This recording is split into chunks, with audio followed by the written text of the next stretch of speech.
Cricket से जिस नफरत का इजहार आप बार बार करते हैं, उसकी कोई और रीजन जान सकता हूँ? उसकी एक बहुत बड़ी वजह शाहिद आफरीदी है। शाहिद अफरीदी जी। क्रिकेट से नफरत की वजह? जी। आपको उसकी वजह बताता हूँ ना, उसकी वजह है कि आप लोग कहते हैं कि शाहिद अफरीदी जैसा प्लेयर जो है वो आज तक पैदा नहीं हुआ। हाँ। क्या करिस्मेटिक प्लेयर है, पर्सनैलिटी है और क्या खेलता है, ऐसा प्लेयर सदियों में जो है वो पैदा होता है। दरअसल शाहिद अफरीदी का वजूद है ही नहीं। शाहिद अफरीदी पैदा ही नहीं हुआ। शाहिद अफरीदी पैदा ही नहीं हुआ? ये एआई के थ्रू सारा मामला किया जा रहा है और एक क्लोन कह लें, कुछ कह लें। लेकिन मेरी तो अक्ल इस बात को मानने से कासिर है और शायद आप भी ना माने इस बात को कि एक बंदा इतने छक्के कैसे मार सकता है। मतलब आपको 2 रन चाहिए, आपने छक्का मार दिया। पहली गेंद कराई, छक्का मार दिया। आउट हो रहे हैं, छक्का मार दिया। ओवर खत्म हो गए, छक्का मार दिया। रन बनाने हैं, छक्का मार दिया। एलबीडब्ल्यू हो रहा है, छक्का मार दिया। यानी कि अपने डेब्यू पे भी आपने छक्के मारे, तो ये तो इंसानी तौर पे बहुत मुश्किल है, ये हो ही नहीं सकता। मतलब आपके ज़हन से ऊपर की बात है। मैं तो कम से कम मैं तो इस बात को नहीं मानता। आप छक्कों की आदत भी इतनी पड़ गई आपको कि आपने स्टेडियम के बाहर भी 3-4 छक्के मार दिए।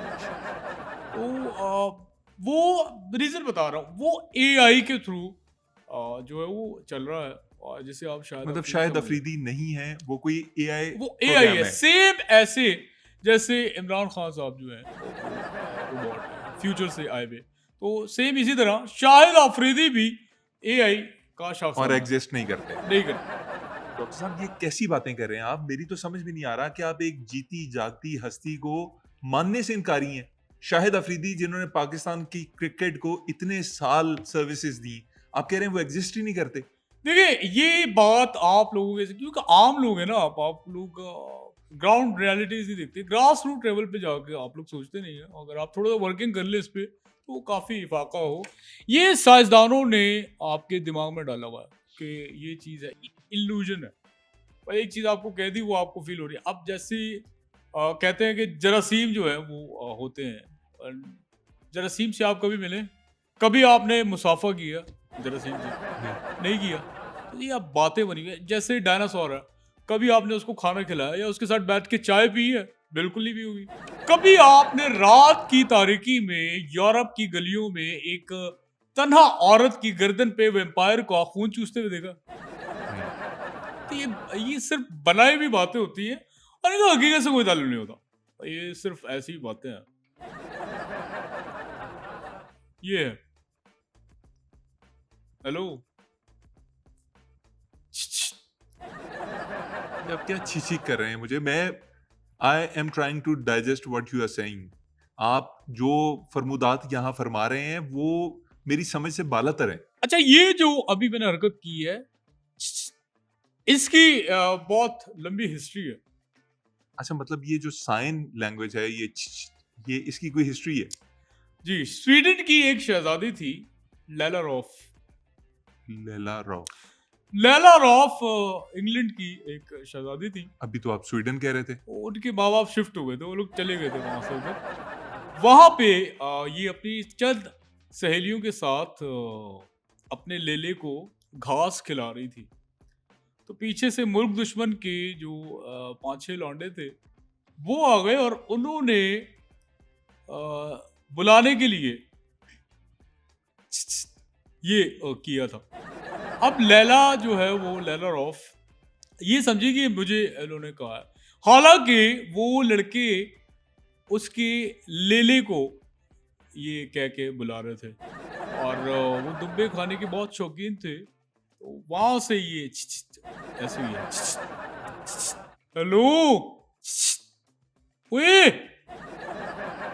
कहाँ गुम हो गए आप? आपकी रिसर्च में खोया हूँ। अच्छा, अली मोहम्मद खान साहब, एक काम पड़ गया आपसे।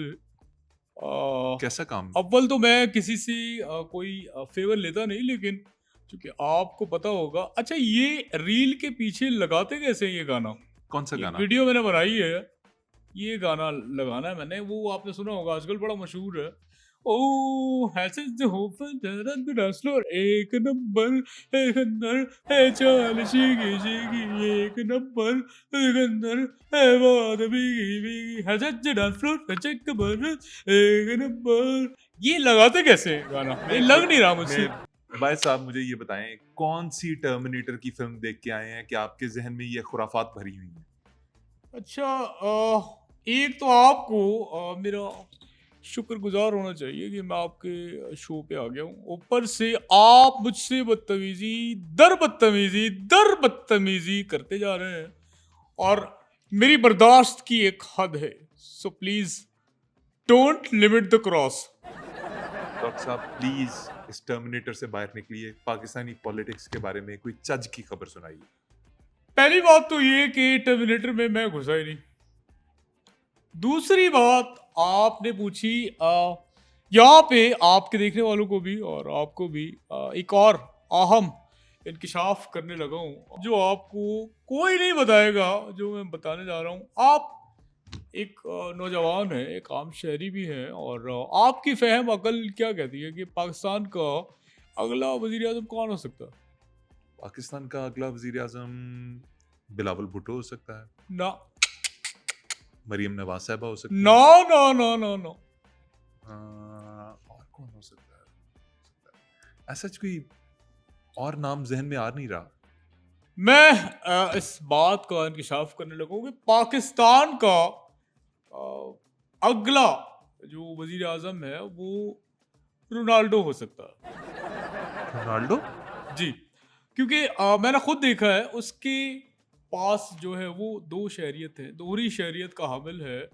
और एक तो जो उसका शहरियत है उसकी, उसके CNIC पे पुर्तगाल की है और साथ ही उसने पुर्तगाल को हल्का सा ना मिटा के पाकिस्तान लिखा हुआ है रोनाल्डो ने। तो कभी इम्कान है आने वाले दिनों में हो सकता है कि पाकिस्तान का वजीर आजम, अगला वजीर आजम वो रोनाल्डो हो। डॉक्टर साहब आप क्या फजूल बातें किए जा रहे हैं, आप पता नहीं कहाँ की कहाँ मिला रहे हैं।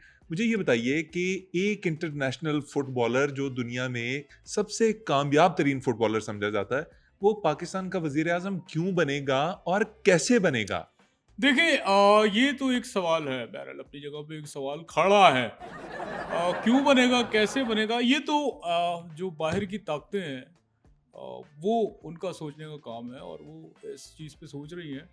दूसरी चीज़ मुझे जो लगती है कि रोनाल्डो ने कहीं ना कहीं सोचा होगा कि यार फुटबॉल से तो मैंने बड़ा पैसा जो है वो कमा लिया है, लेकिन पाकिस्तान की जो पॉलिटिक्स है इसमें अन्य पैसा है, क्यों ना पॉलिटिक्स को पाकिस्तान की ज्वाइन किया जाए। और इसमें एक और भी चीज़ होगी कि क्रिकेट आपको पता है जैसे हमारे मुल्क की जो है वो बिल्कुल बढ़ी हुई है, यानी कि मुझे तो इंटरेस्ट भी नहीं है, तो एक सफ़ा हस्ती से मिटने वाला काम है क्रिकेट का। अब दुआ है कि ये दोबारा खड़ी हो, लेकिन रोनाल्डो जो है वो यहाँ पे अगर वजीर आजम इस मुल्क का बनता है तो वो फुटबॉल को फरोग देगा। और दादा फुटबॉल में इतना पैसा है, तेरी सोच है। ये क्या दादा, ये तेरी मेरी, ये क्या लगाया हुआ ओह है आपने? Sorry, pardon my language. बहुत बहुत स्कोप है फुटबॉल में। आप फुटबॉल को इतना प्रमोट क्यों कर रहे हैं? देखिए इस बात का आपको शायद अंदाजा नहीं है कि मैं एक मिसाल देता हूँ, क्रिकेट की बॉल अगर लगे तो बहुत पेन होता है, फुटबॉल अगर लगता है आपको तो आप कहते हैं यार ऐसे हजारों लगते रहे, क्योंकि पेन ही नहीं होता, बड़ा सॉफ्ट सा बॉल होता है। और दूसरी ये कि क्रिकेट में जब छक्का चौका लगता है चीयर लीडर्स नहीं होती। फुटबॉल में चीयर लीडर्स आपको वेरिएशंस में मिलती हैं, कोई रशिया से आई हुई है, कोई कोरिया से आई हुई है, कोई फलाने मुल्क से है, कोई कहाँ से है, कोई जमैका से है। आपको चीयर लीडर्स का एक गुलदस्ता मिलता है और जानी जो क्राउड होता है उसका तो मैं तुझे बता ही नहीं सकता। आप तेरी सोच से भी ज्यादा। ओ भाई मैं तो फुटबॉल मैच में फुटबॉल कम और फुटबॉल ज्यादा देख रहा हूँ। और अभी एक पुर्तगीज और तुर्तगीज का आपस में मैच हुआ था, तो मैंने तो ड्यूरिंग मैच शर्ट उतार दी थी। डॉक्टर साहब अगर आप सारा दिन यही काम करते रहते हैं जो आप मुझे बता रहे हैं, तो आप रिसर्च किस टाइम पे करते हैं? देखिए रिसर्च की मुझे कोई टेंशन नहीं होती और रिसर्च मुझे मिल जाती है। आपको लगता है कि सुमेरा बोलती नहीं है, हालाँकि सुमेरा ही की रिसर्च होती है सारी, वो उसकी ज़िम्मेदारी है।